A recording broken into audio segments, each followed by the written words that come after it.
This program is brought to you by Stanford University. Please visit us at stanford.edu.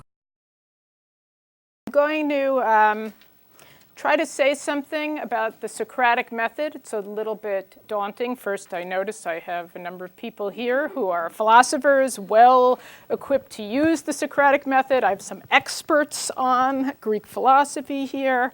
And I'm also, in a sense, doing something very unsocratic, because giving a lecture, or a talk on the Socratic Method is a bit of a contradiction in terms. But I'm going to hopefully say some things about the Socratic Method and then try to show you in action how the Socratic Method works. And I saw in my little blurb that I gave, I made the claim that the Socratic Method is actually one of the best things in philosophy, and I really believe that, and I hope I can convince you that there's something really important for teaching, for learning, for being a human being that we can find through using this method. So I'll say, I'm not going to say anything really about the historical figure of Socrates, but I will say something that I think is important, which is that Socrates believed that his method could be engaged in by anyone, not simply by elites. You didn't need to know a specialized professional language or a special vocabulary to engage in the practice of critical reflection. Anybody, right, who was capable of ordinary human reasoning would be capable of engaging with this method. So it doesn't depend on anything technical or special. And it takes as its departure not only kind of ordinary human capacity to reason, but also everyday starting opinions. And for people who've read Socrates, he tends to start with the sort of everyday views that people have, like the view in the Republic that justice requires returning what one owes, or that evil should be met with evil, which was a widely accepted view of his time, and then to show that if we ask questions about these views we have together, we can be led by our own reasoning to reject these views and to alter them. Is that getting in the way? Okay. And what's important, if you read Socrates as written up by Plato, the mode of this is dialogue, not monologue. That's why I say it's a little bit of a contradiction to give a talk about the Socratic Method. We engage with our views, and in the process of that, we not only gain knowledge, but Socrates thought we sort of morally reform ourselves. And so, I mean, the kind of high ambition of the method is a kind of moral reform, that you yourself criticize and subject your deepest values to reflection and the pressure of everyday reasoning, to reform them in such a way that you figure out what you really care about. And Socrates thought famously or infamously that if you engage in this, not only will you understand better what truth is or justice is, but you'll be a happier person. And I'll leave that to, I don't know. The proof is in the pudding. A lot of unhappy philosophers. But anyway, okay, so I think there are 4 key components of the Socratic Method. The first is that it depends on the active participation of everybody. So when you're in a classroom trying to use the Socratic Method to get students to challenge and think through their beliefs, it's really important that the students in the classroom are engaged and are participants. Nobody can do the Socratic Method for you. And so the idea that there's an answer from the instructor to a question, so the question of what justice is, that the teacher is going to tell you what justice is inimical to the Socratic Method. The Socratic method depends on you yourself engaging with the quest to figure out what justice is by your own reasoning and under scrutiny and pressure to come up with an answer. So nobody can do the Socratic method for you. So that's the first thing. You've got to have an active class. Sometimes people think that means it can only be done in a small classroom, but I actually think that's not the case. That you can, the size, although it's daunting, you can get people in even a very large venue to engage in critical reflection. The second part of the component of the Socratic method is that it really depends on the sincerity of the participants. So it doesn't work if in a classroom students give answers that are just opinions, right, or just views. They have to give their views, the ones they're willing to stake something on, right? So for the Socratic method to work, it's got to be when you're asked what justice is, you don't just parrot an answer you don't believe, but you give an answer that you're willing to live by, that you're willing, right, to stand by, and that if it's refuted, right, part of your own life is going to be indicted by that refutation. So it's quite demanding. It really involves, you have to not only have a classroom of participants, but they've got to be willing to sincerely engage with the issues. And the third, I think, which is connected to this, is it doesn't work unless there's a certain amount of moral courage on the part of the participants. Because subjecting our own values to critical inquiry, which really matters, right, and where we could really wind up overturning what we believe, takes a certain amount of courage. If you hide, if you're tempted to hide behind the professor or an answer or a convenient opinion, the method doesn't work. And so this one quote I'll give is from the Gorgias, where Socrates says, and this is a quote, "Do not take what I say as if I were merely playing. For the subject of our discussion, and on what subject should a man of even slight intelligence be more serious, namely the question of what kind of life one should live." So unless you're willing to take your own values seriously and subject them to criticism, the method doesn't work. So very demanding pedagogical tool. And fourth, so we've got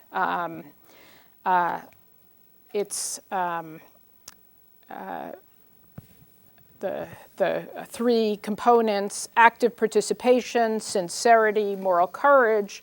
The fourth is there's no guarantees that this method is going to substitute for what is taken away.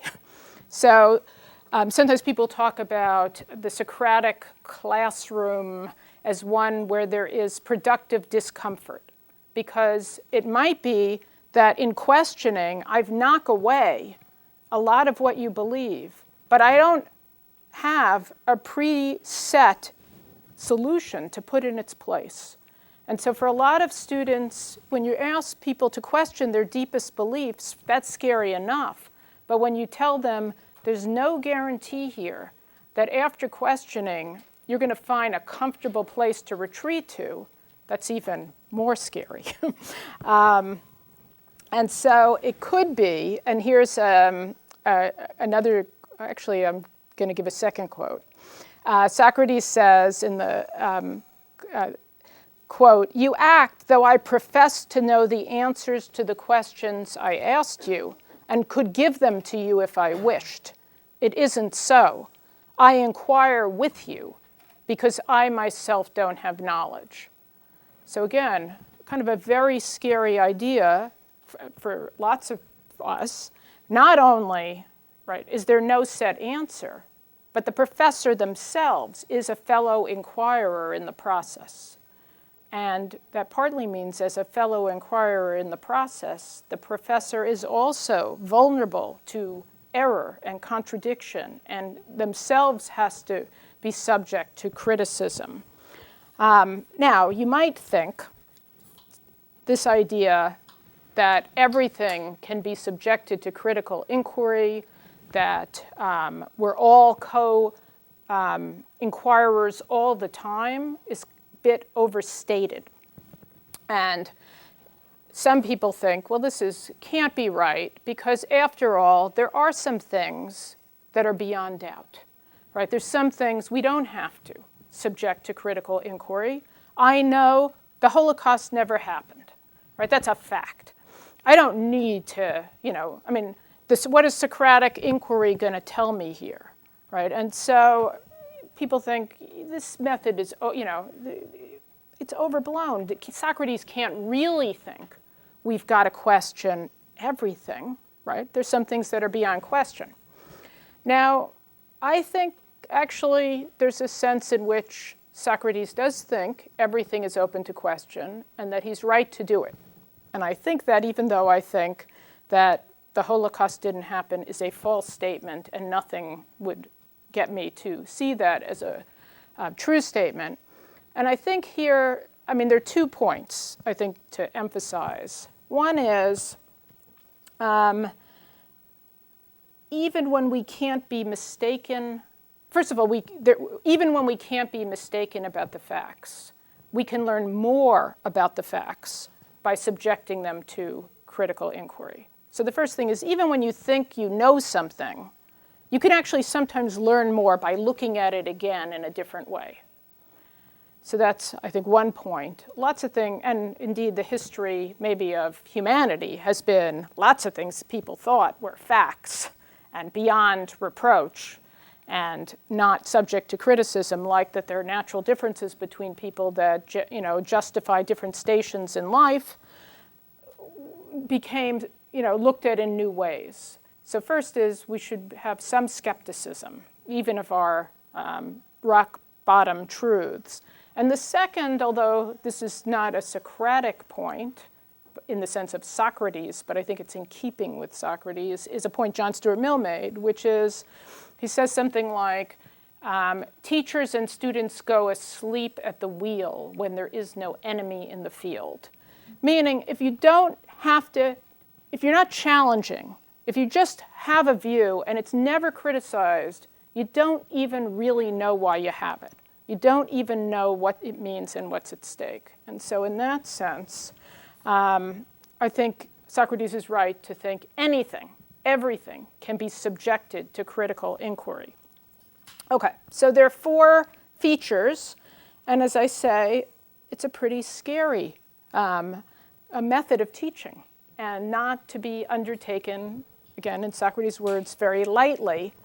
I think it's very powerful. I think anybody who has ever tried to reflect on their judgments and see whether or not all the implications of their judgments are ones they could live by, and finds that just in ordinary common sense, there are lots of contradictions. There's lots of judgments that seem to flow out of things I believe that I can't live with. I think that it's a scary thing to do, and it's uncomfortable. And one danger is, because it's uncomfortable, it's not stable in the classroom. So that because it's so demanding, some students will just turn off. I'm not ready to question my values. I'm not ready. You're asking too much of me. This is a class. I need a good grade, right? Just tell me what I have to write. So it can be very demanding, and when you have high demands, you have a danger of exit from a lot of people that you want to engage. So that's a danger on the student side, is the students will opt out. The danger on the faculty side is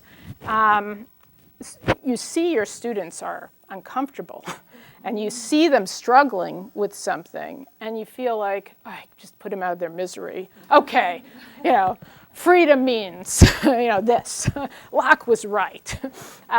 So there's it's very hard to maintain the kind of humility as a faculty member that the method is really asking, because it's asking you not to assume the mantle, right, of the expert, but to see yourself as a co-inquirer. And I think these are really dangerous pitfalls. But there's probably an even more worrying pitfall, and it's that one I want to kind of close my opening remarks and then try to get you to do some Socratic reasoning here. And that's that often I have found in my own teaching, so I teach, I say that the Socratic method is a kind of method of moral improvement. Well, it's no surprise, I think, that because I teach courses in moral philosophy and political philosophy. So this is the stuff we're doing all the time. We're thinking about justice, we're thinking about punishment, we're thinking about justification. I can ask questions of my students to get them to push and to see the limitations of the different views that they're tempted to. And the problem is when you do this too much, people think it's all a game, right? It's all a game because anything can be subjected to questioning, right? You think that, killing people is always wrong. Well, here's a counterexample, right? And actually philosophers, for those of you who've taken some advanced philosophy courses, know that philosophers love to make up extremely ridiculous examples, right? That never could happen, but that show that, when you say never, killing is always wrong, well, or, intentional killing is always wrong, well, here's a clever counterexample.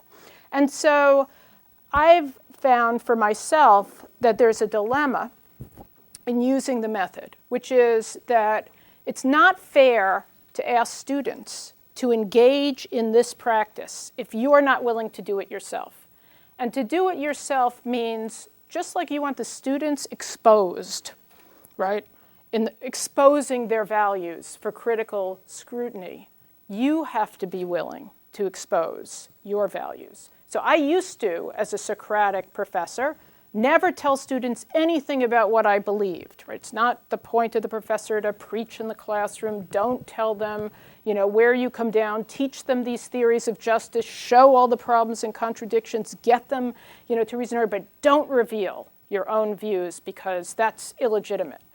But what I found is, after doing this for many, many years, a lot of my students came out of my classes not, wise and endorsing their values in the, light of their, but basically thinking it's a game, right? Philosophers are good at playing the game. No matter what I say, they can always find an objection.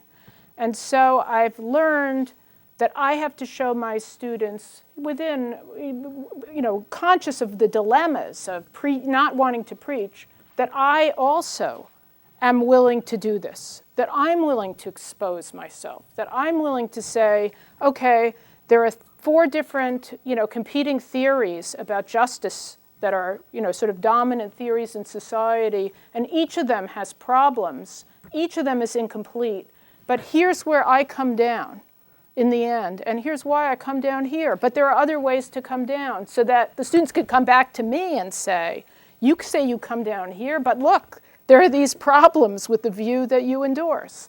And I've got to be willing to explain why I still, in the light of criticism, come down here, because we have to come down somewhere, but recognize and help them to recognize that that doesn't mean I'm the authority on what view of justice they should adopt.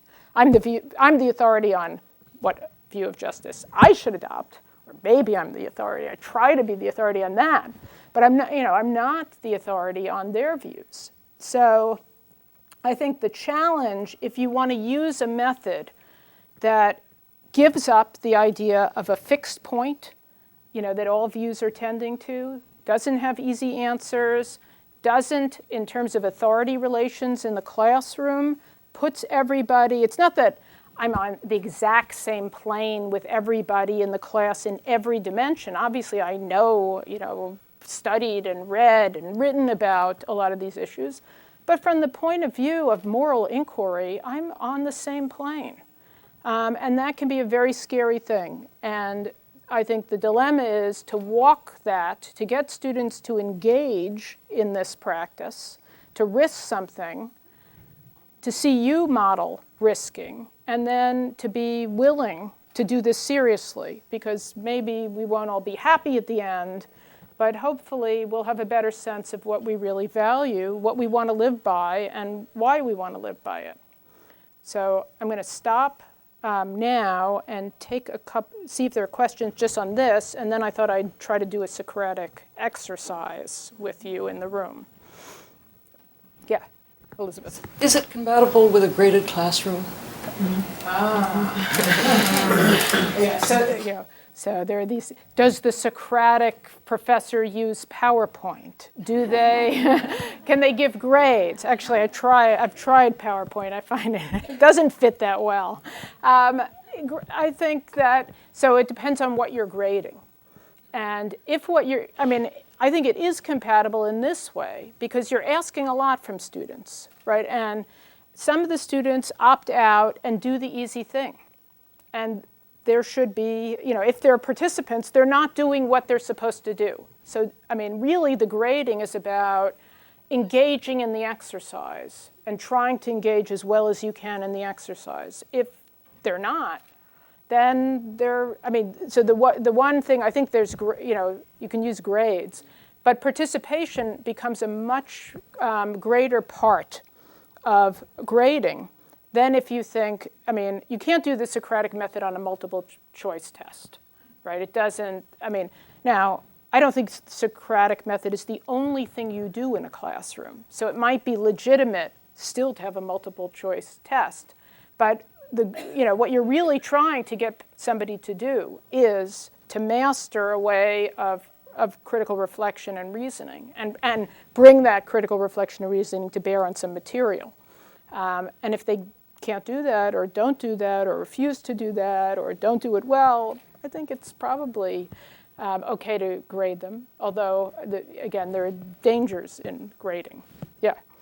How do you see Socratic method working in science courses? Good question. So I said it's easy for me to endorse the Socratic method as a mode of teaching because the material I deal with, have the students read, really is about how should we live. And if you're teaching chemistry, it's not clear that the organic chemistry is about how we should live. However, it depends what you think even education in the sciences is about.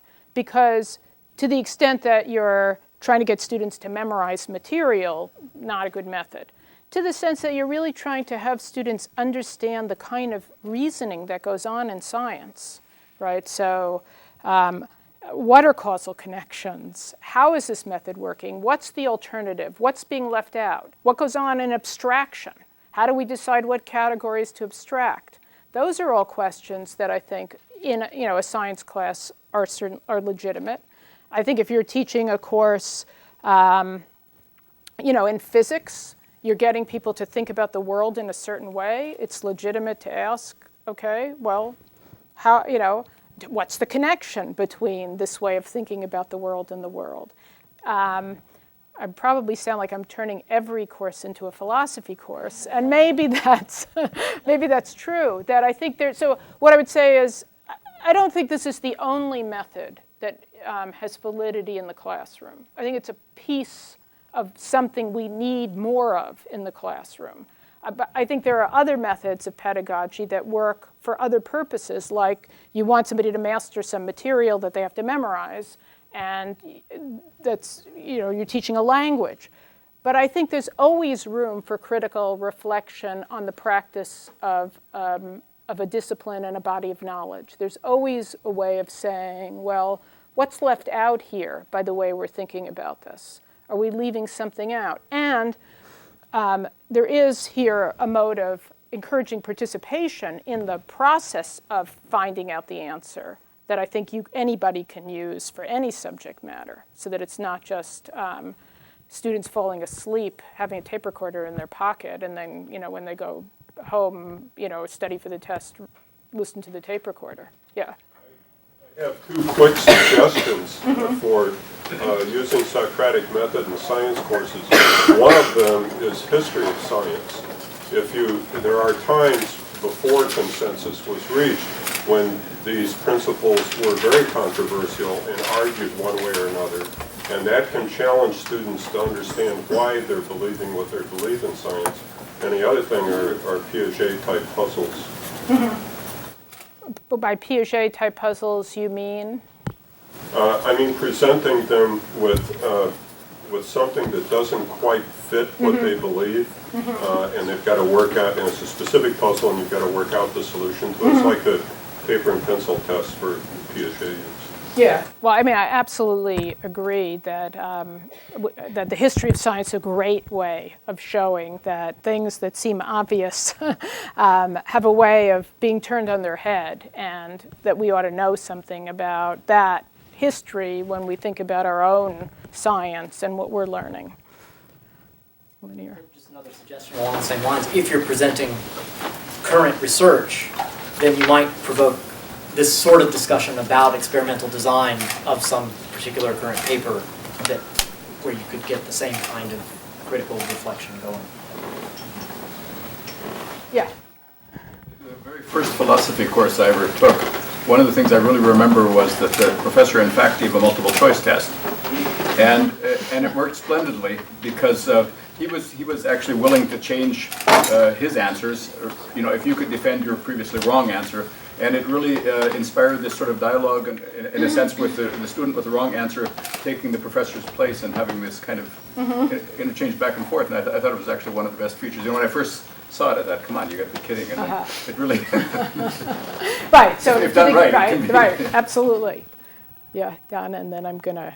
When using the Socratic method, how do you bring in the views and opinions of others not in the room without that risking coming across as fact or dogma?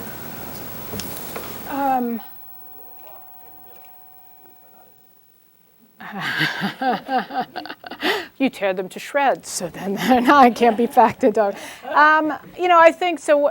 Again, the sincerity really matters. And so one of the things I try to get my students to do is, there's the views that they have around the table. Then there's the views that we're reading.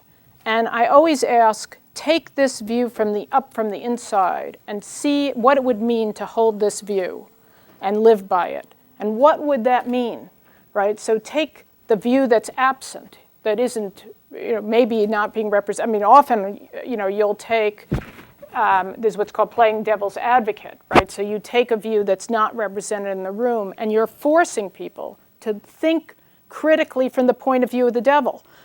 Don't just dismiss this. Don't rule it out of bounds or out of the class. Bring it in here, and let's see if we understand how we could answer this perspective, even if it's a perspective that right now none of us holds. That's, again, the game part of this is often you find when you play the devil's advocate, you wind up convincing everybody because they're looking at you as the truth. And so if you've suddenly said, there's a very famous...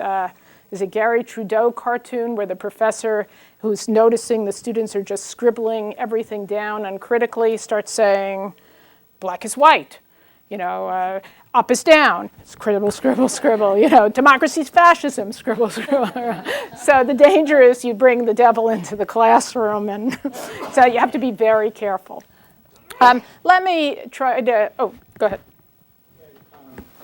I kind of see this bringing stuff from outside of the room as being the same as using a PowerPoint presentation, which presents talking points for background on a discussion. But at the same time, if you restrict an analysis of some issue or topic or reflection strictly to what's in the room, you're leaving an awful lot out. Right.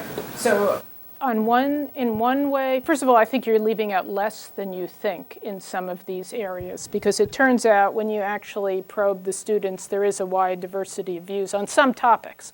But you're also gaining something even when the students all agree, because you're subjecting that point of common agreement to critical reflection.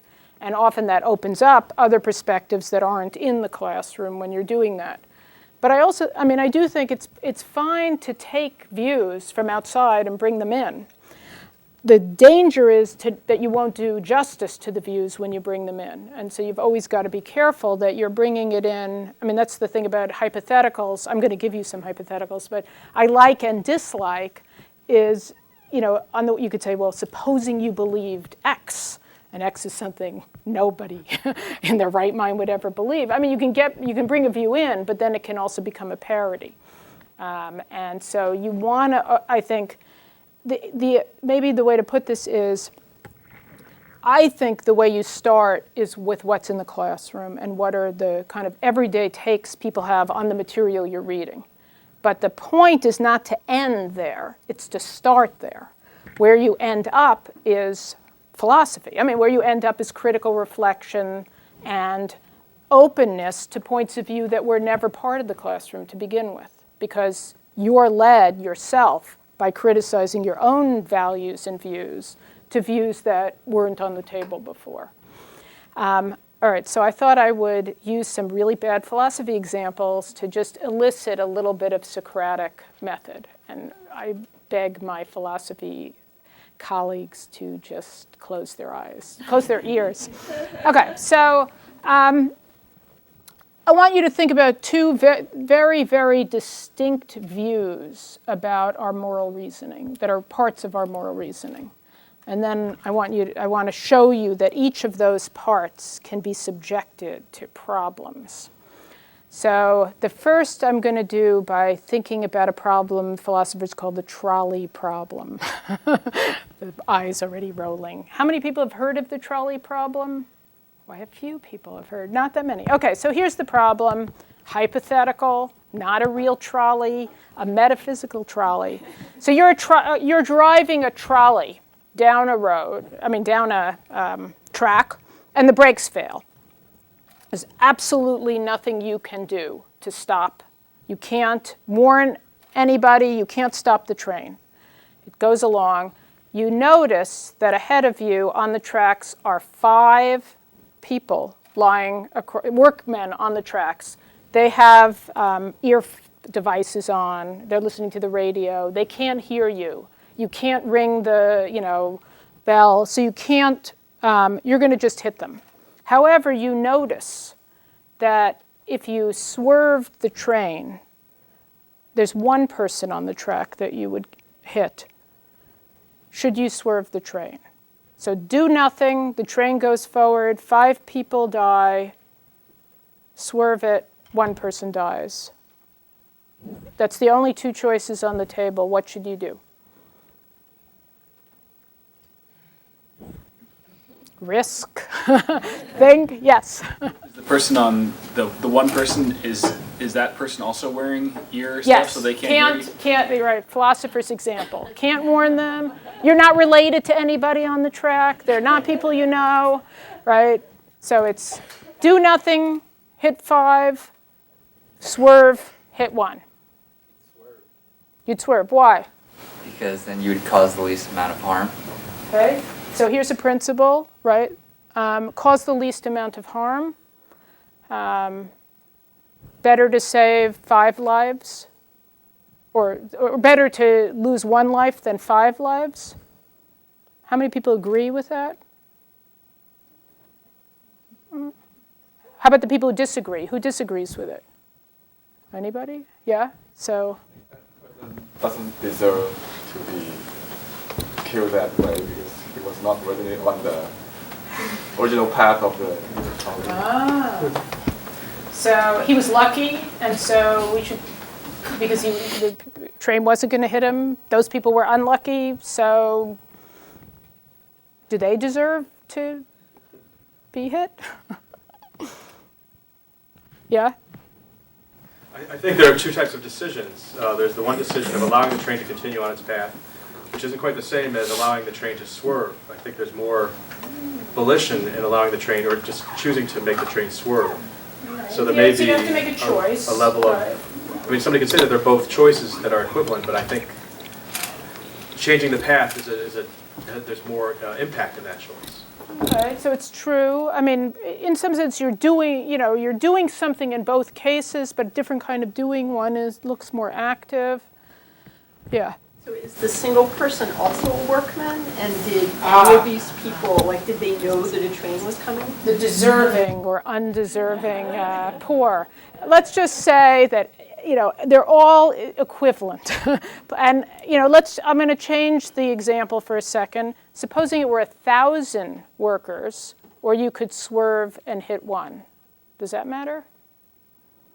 I mean, to the people who were skeptical, who didn't say, better to, only one person to die than 5. What if it's 1,000 to 1? Does that matter? Anybody want to say you should not swerve? Do you want to say you shouldn't swerve? So you go straight, 1,000 people are mowed over, you swerve, one person dies. And, again, nobody deserved to be on the tracks. Let's say they're all just by bad luck on the track that day. Was there a hand over there? Going back to the 5 on the track. I personally would do my best to save as many lives as I could. But if you were to swerve, is there any possibility that you're going to injure the people on the train when you swerve? No. That's the example. Right? So the example is just forcing you to think about a moral principle, right? And people have raised some questions about it, but the moral principle that looks attractive in this case is, somebody put it's better, right, that only one person died than 5 people die. It's better to minimize death, might be a way, minimize avoidable death could be a principle. Do the most harm, make the most people the most happy. Certainly 5 people are going to be really happy if you swerve, and not that happy if you don't swerve, and one person would be really happy. So it looks kind of an attractive principle where you're going to... Well, if you just go straight, then you're a victim of circumstances. However, if you swerve and kill that one person, you're a killer. Okay, so that's the intuition that there's something different here, but how different it is, right? Because, of course, you're responsible for not swerving as much as because you do have the choice to swerve, right? So somebody could say, well, but you could have swerved, and because of you, so one way to think about it is, what would you say to the families of the people who are killed?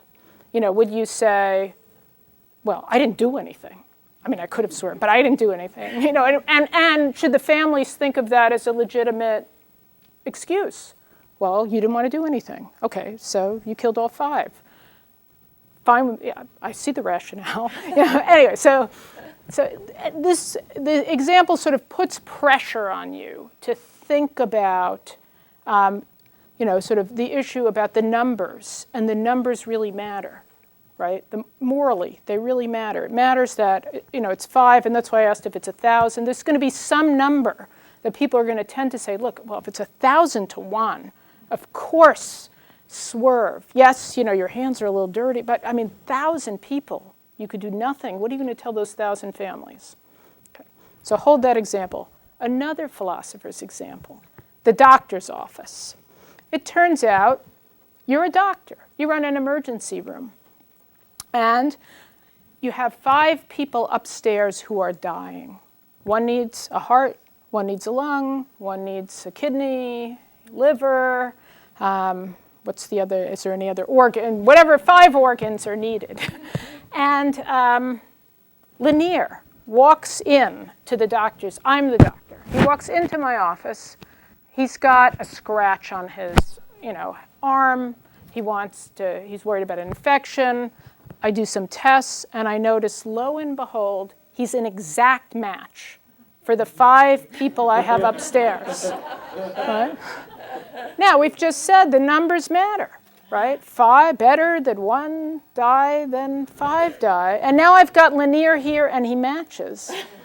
So what do? Do I apply the principle? And if I don't apply the principle, why don't I apply the principle? What if it were 1,000 organs that he could donate? What should I think about that? I've just given a moral principle. I said, it seemed pretty good. I was willing to live by it. Am I going to take him apart? Yeah. I think now you have to start thinking about,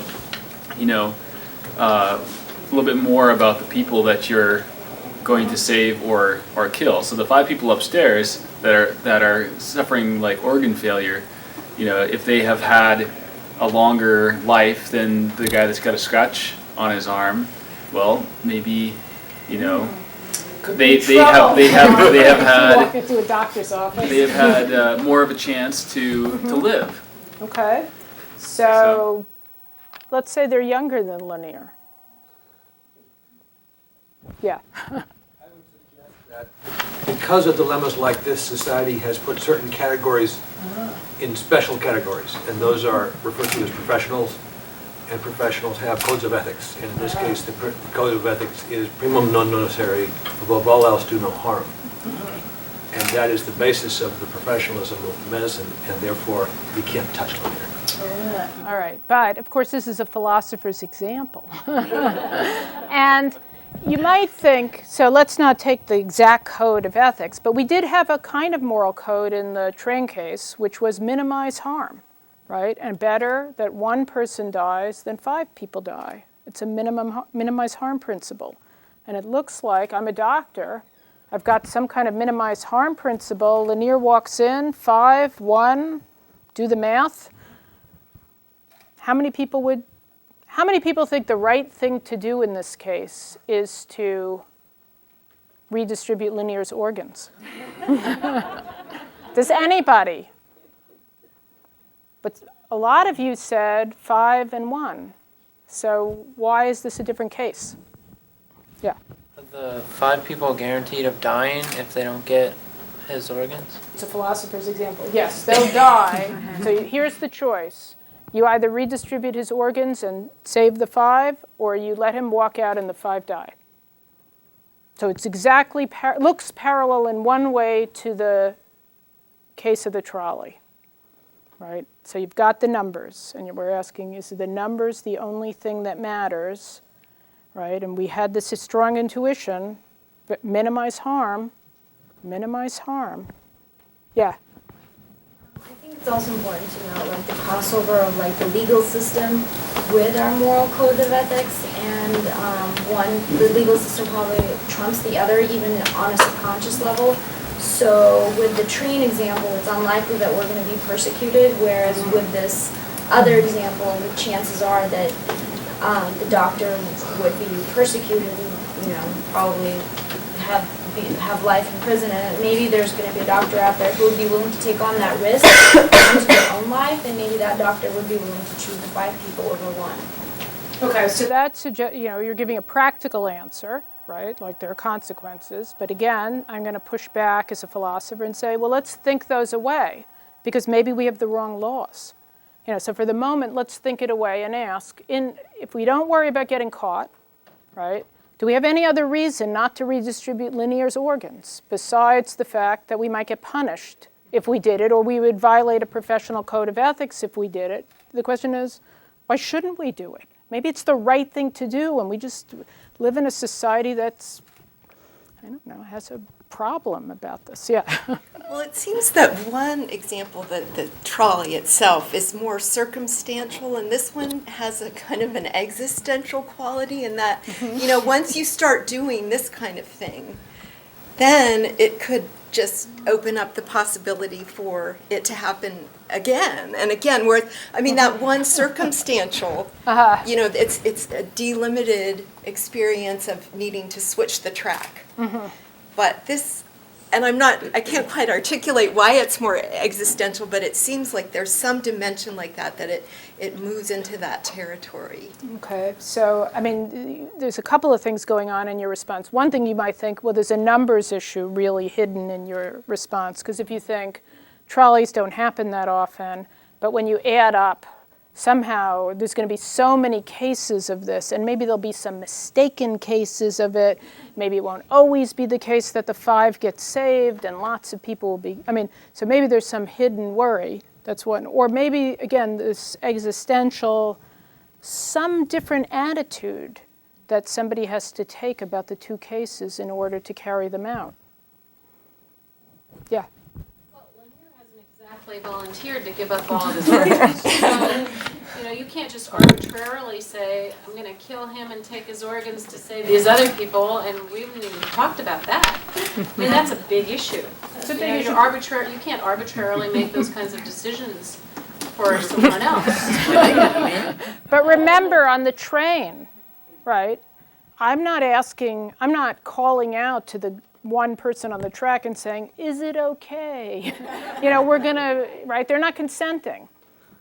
So if we didn't ask, we thought it was okay to swerve without asking their consent. You're going to end up killing somebody. You're one somebody or five somebodies. But in this particular case, I mean, he just came in for a scratch. He's not, you know, he didn't think that you might have an ulterior motive. So one element that looks different that I think your comment is getting at is in the trolley case, if I swerved and there was nobody on the track, it would be fine.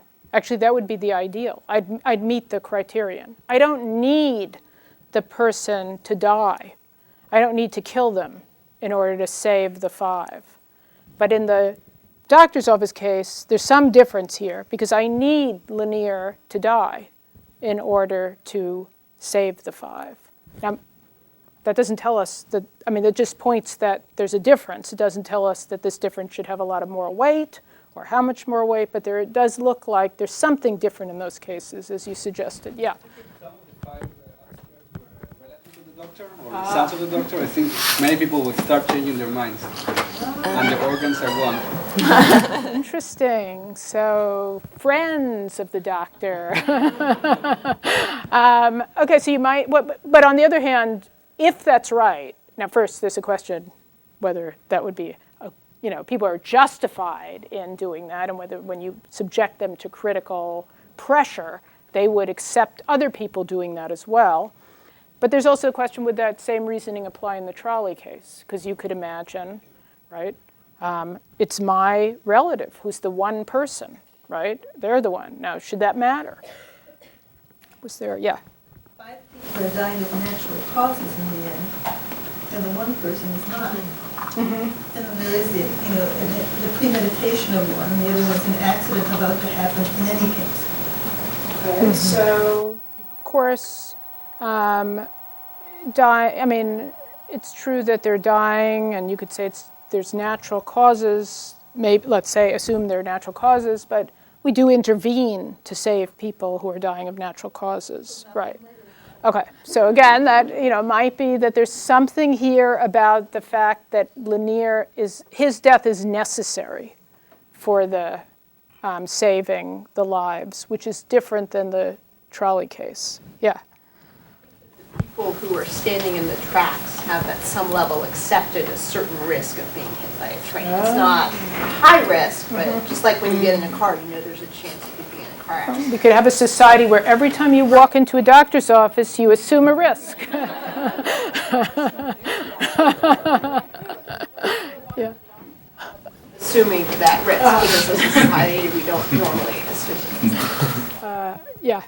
I see this as least harm versus most good. The first one is, they're both sort of negative. You wish people die, so why not do the least harm? And the second one is who gets the most good, but I don't have a good to distribute. That's my problem. So maybe if he wants to sell it, that'd be a different story. But and I am from a business school, but if I can somehow acquire the good in legitimate ways, then we can talk about. But I don't have a good to distribute. Okay, so that seems like, in some sense, you have no entitlement, no ownership rights to Lydia's organs. Again, we're sort of partly trying to think of how we should redistribute ownership rights in the society, and if we go down the road of the numbers of the thing that matters, maybe we shouldn't give people ownership rights over their organs.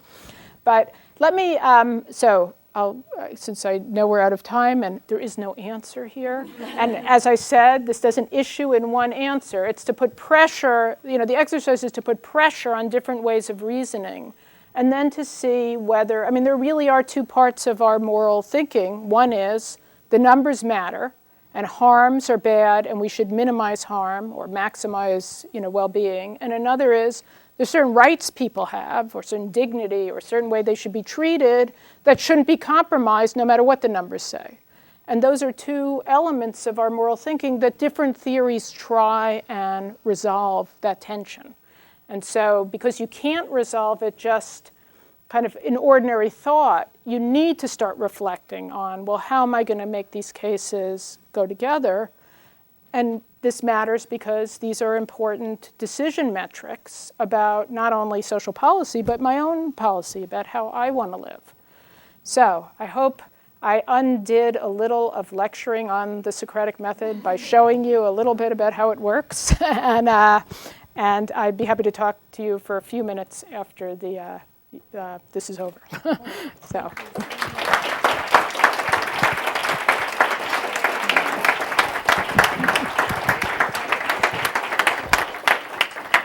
Thanks to all of you.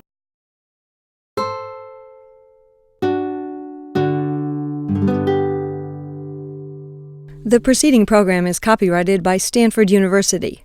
Please visit us at stanford.edu.